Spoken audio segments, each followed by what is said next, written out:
sonnig. In anderen Landesteilen wechseln sich Sonne und Wolken ab. Gelegentlich fallen noch ein paar Regentropfen. Es wird lebhafter, zeitweise stürmischer Westwind. Morgen früh wird es nicht mehr ganz so eisig wie in den letzten Tagen. Die Temperaturen liegen beim Aufstehen meist zwischen -3 und +1 Grad. Die höchsten Temperaturen bewegen sich zwischen 3 und 7 Grad. Und es wird sogar noch wärmer. In den Höhengebieten nördlich der Alpen steigen die Temperaturen auf über 14 Grad. Warten anziehen heißt es dagegen weiterhin im Flachland unterm Hochnebel.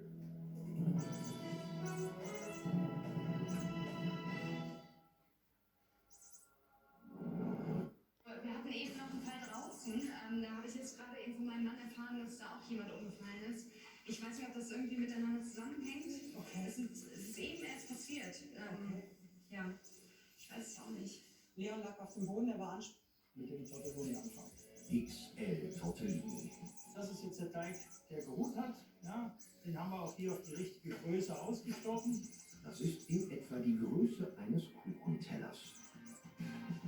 Hier brauchen wir natürlich dann Eigelb, dass es schön klebt, sonst geht er mir auf. Und das wäre ein Drama, weil die Füllung dann ins Nudelwasser sickert. Jetzt will es nicht, vielleicht habe ich auch ein bisschen zu viel Masse reingemacht. Hat so ausgesehen, als ob der Sitz aufgemacht hat, oder? Dennis kann mir da mal kurz helfen. Ja, ich habe vielleicht ein bisschen viel Masse jetzt reingemacht, aber jetzt, ja, es geht. Der Kollege hat es wohl irgendwie schon öfters gemacht, sagen wir mal so. Scheißarbeiten müssen immer die Kleinen machen. Jetzt sind sie aber dreist, ne? So frech. Ne? Also dieser Mann ist verantwortlich für alle Restaurants in diesem Hause, ist Küchendirektor, hat von jeder Küche seinen Küchenchef und der kann das alles. Ja? Das will ich mal betonen. Ne? Ein Finale vom Feinsten soll es werden, euroasiatisch. Hier sind die Vorspeisen. Peter testet den Feldsalat mit Dressing von Buddhas Hand und Steinpilzen. Die Tomaten-Kokossuppe mit Burrata-Frühlingsrolle ist für Stefan. Hannes hat die Langusten-Tortelloni mit Lardus-Sesam-Schaum. Und als letztes haben wir hier noch das Tatar, was wir kurz angeräuchert haben.